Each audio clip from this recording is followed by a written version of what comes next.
Good morning, मेरा नाम है विशाल। आज मैं आपको क्लास 10 का फिजिक्स में आगे बढ़ाने वाला हूँ। आज मैं आपको बताने वाला हूँ किसी एटम में से इलेक्ट्रॉन बाहर कैसे जाता है ताकि उस एटम में चार्ज कैसे क्रिएट हो जाए। तो मान लीजिए यहाँ एक एटम है और इस एटम के अंदर 100 प्रोटॉन्स हैं। इसका मतलब है कि 100 पॉजिटिव चार्ज है और 100 इलेक्ट्रॉन्स हैं। अब ये 100 प्रोटॉन और 100 इलेक्ट्रॉन्स हैं यहाँ पे, जिसमें से प्रोटॉन तो इस न्यूक्लियस के इनसाइड में रहेंगे और इलेक्ट्रॉन जो होंगे इन सेल्स में रिवॉल्व करते हैं। ये जो सेल्स हैं इनमें रिवॉल्व करते हैं। तो मैं यहाँ पे एक इलेक्ट्रॉन को 100 इलेक्ट्रॉन में से मैं बस यहाँ एक इलेक्ट्रॉन को ड्रॉ कर रहा हूँ। तब इस इलेक्ट्रॉन को जब मैं बाहर निकालता हूँ तभी इसमें अनइक्वालिटी ऑफ चार्जेस होने वाला है। अनइक्वालिटी ऑफ चार्जेस मतलब इलेक्ट्रॉन और प्रोटॉन का नंबर में अनइक्वालिटी होगा। तो वो कैसे होगा, उसके लिए हम इसे अपने हाथ से नहीं बाहर निकाल सकते हैं। क्यों? क्योंकि होता क्या है कि इस छोटे से डॉट के अंदर लाख से भी ऊपर एटम्स आते हैं, लाख से भी ऊपर एटम्स। तो ये हमारे लिए इम्पॉसिबल है कि हम अपने हाथ से इलेक्ट्रॉन को बाहर निकाल पाए। तो उसके लिए हमारे पास मेथड्स हैं। यहाँ पे 3 मेथड है। पहला मेथड तो है ये टेम्परेचर के थ्रू निकालना। तो उससे पहले ये जान लीजिए कि हम ऐसा क्यों कर रहे हैं। क्योंकि अगर इसमें चार्ज प्रोड्यूस होगा तभी चार्ज फ्लो करेगा, और चार्ज फ्लो करेगा तब हम इलेक्ट्रिक करंट पैदा कर पाएंगे। तो यहाँ पे आते हैं भाई, पहला मेथड है हमारा टेम्परेचर के थ्रू। तो कुछ बेसिक्स चीज है, जैसे हमको पता होना चाहिए कि 0 केल्विन पे से हमारा नेचर का है कि 0 केल्विन पे जो कोई भी एटम होता है वो न्यूट्रल रहता है। इसका मतलब उसमें नंबर ऑफ इलेक्ट्रॉन और number of proton same amount में रहते हैं। बट हमारा रूम टेम्परेचर जो रहता है वो आपको 300 केल्विन आता है। अब पता ही नहीं कि 300 केल्विन कितना होता है, तो वो देख लीजिए। 300 केल्विन का मतलब होता है 37 डिग्री सेल्सियस अप्रॉक्स में। तो 300 केल्विन में ये हमारा रूम टेम्परेचर होता है। तो यहाँ पे आपको टेम्परेचर बढ़ता हुआ दिख रहा होगा। तो यहाँ पे एक फॉर्मूला होता है, वो फॉर्मूला है E = 3/2 kT। इस फॉर्मूला पे ज्यादा ध्यान देने का जरूरत नहीं है, बस आपको एक चीज समझना है कि ये फॉर्मूला हमको क्या देता है कि एनर्जी के बढ़ने से, चाहे टेम्परेचर के बढ़ने से, टेम्परेचर बढ़ रहा है तो हमारा एनर्जी बढ़ता है, और टेम्परेचर के बढ़ने से एनर्जी बढ़ता है। ये के हमारा कांस्टेंट रहेगा, ये टेम्परेचर है, ये एनर्जी, ऐसा समझ लीजिए। तो टेम्परेचर यहाँ पे बढ़ रहा है, इसका मतलब एनर्जी भी बढ़ रहा होगा। और हम यहाँ बात कर रहे हैं इस इलेक्ट्रॉन की, और ये जो इलेक्ट्रॉन है अपने सेल्स में रिवॉल्व कर रहा है, अपने सेल में रिवॉल्व कर रहा है यानी मूव कर रहा है इसके अंदर कर रहा है, यानी इसके पास कोई वेलोसिटी होगा। अगर इसके अंदर वेलोसिटी है तो आप क्लास 9 में पढ़े होंगे कि किसी भी चीज के पास वेलोसिटी है तो उसके पास कौन सा एनर्जी होता है, काइनेटिक एनर्जी, और उसका फॉर्मूला क्या होता है, हाफ mv²। ठीक है, अब ये हाफ mv² में आप ये जो अभी हमने देखा टेम्परेचर के बढ़ने से एनर्जी बढ़ रहा है, तो यहाँ एनर्जी वो रहेगा, वो काइनेटिक एनर्जी होने वाला है। अब ये काइनेटिक एनर्जी बढ़ रहा है। अब काइनेटिक एनर्जी बढ़ रहा है तो मास तो किसी भी चीज का कांस्टेंट होता है, तो काइनेटिक एनर्जी के बढ़ने से उसका वेलोसिटी पे असर होगा और उसका वेलोसिटी बढ़ेगा।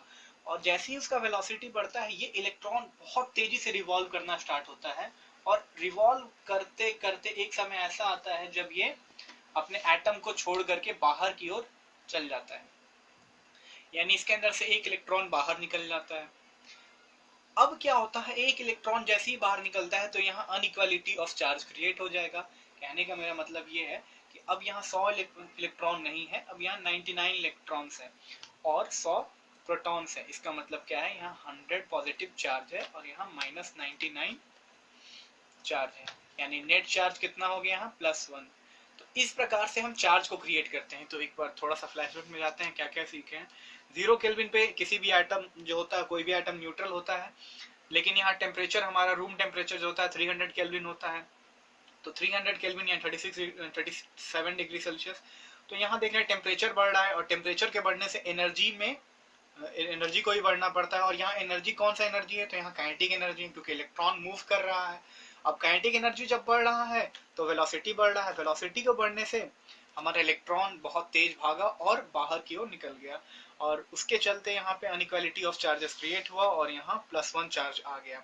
तो पहला मेथड तो ये हो गया, इससे हम चार्ज को किसी एटम में चार्ज ला सकते हैं। तो यहाँ +1 चार्ज आया और ऐसा ही सेम चीज मान लीजिए पिछले वीडियो में आप अगर देखोगे तो यहाँ जो आयरन मेटल है इसमें हर एक एटम के साथ ऐसा होने वाला है, और हर एक एटम के साथ जब ऐसा होगा तो यहाँ मान लीजिए इस एटम के अंदर लैक्स ऑफ एटम है इस मेटल के, आयरन मेटल के अंदर। तो जब आयरन मेटल के अंदर लैक्स ऑफ आपको यहाँ पे एटम मिल जाएंगे तो यहाँ लैक पॉजिटिव चार्ज क्रिएट होगा, 1 लाख पॉजिटिव चार्ज। तो इसी प्रकार से किस तरीके हमारा एटम में चार्ज आता है और हर एक एटम के साथ ये सेम चीज होने वाला है। तो आप लोगों के दिमाग में एक चीज क्वेश्चन उठना चाहिए कि बार बार पिछले वीडियो में मैंने बताया था कि यहाँ इलेक्ट्रॉन ही बाहर जा रहा है, प्रोटॉन क्यों नहीं बाहर जाता है। तो इसका कारण सुनिए, क्योंकि प्रोटॉन जो होता है बहुत हेवियर होता है, पहला कारण ये हो गया। और ये न्यूक्लियस के इनसाइड में रहता है, हेवियर भी होता है और ये न्यूक्लियस के इनसाइड में होता है। अब जब ये न्यूक्लियस के इनसाइड में होता है तो न्यूक्लियस को तोड़ना यानी कि समझ लीजिए बॉम्ब फोड़ना, एक एटॉमिक बॉम्ब को फोड़ना, तो वो न्यूक्लियर फ्यूजन के द्वारा फोड़ा जाता है, वो अलग टॉपिक है। और हेवियर होता है, जैसे इलेक्ट्रॉन अगर 1 kg का है तो ये प्रोटॉन हमारा 1837 टाइम्स है उसके, मतलब 1837 kg का है। तो ये हेवियर होने के कारण से अंदर रहता है और इलेक्ट्रॉन बाहर रिवॉल्व करता है और इलेक्ट्रॉन ही बाहर जाता है। तो ये हमारा पहला मेथड था जिससे हम चार्ज को प्रोड्यूस करते हैं। और 2 मेथड्स हैं जिनको समझना आपके लिए जरूरी नहीं है, वो आप आगे क्लास में सीखेंगे। उसका नाम है कंडक्शन और एक होता है इंडक्शन। ये 2 और मेथड है जिससे और चार्ज प्रोड्यूस हम लोग कर सकते हैं किसी एटम के अंदर। तो यहाँ पे हम सीख गए कि कैसे चार्ज निकलता है किसी भी एटम में से। अब हम आगे जानने वाले हैं, उस डेफिनेशन को कंप्लीट करते हैं जो पहले वीडियो में हमने सीखा था इलेक्ट्रिक करंट का।